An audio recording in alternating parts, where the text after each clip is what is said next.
महाराष्ट्राची कुलस्वामिनी आई तुळजाभवानी यांची धाकटी बहीण समजली जाणारी येरमाळा येथील येडेश्वरी देवीचा चैत्री पालखी सोहळा आई राजा उदो उदो येडासरीचा उदे उदे याच्या जयघोषात आणि अभूतपूर्व हर्ष उल्हासात लाखो भाविकांच्या साक्षीने पार पडला।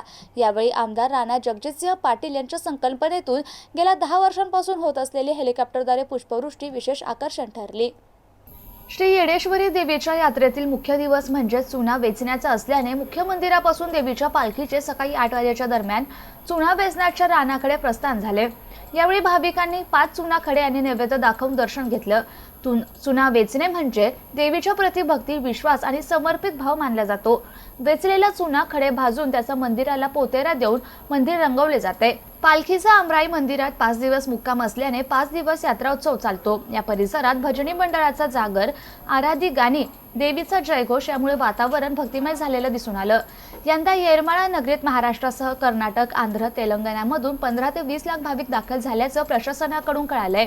त्यामुळे धुळे सोलापूर महामार्गावरील वाहतूक कोंडी झाली, तसेच मोबाईल सर्व्हर डाऊन झाले होते।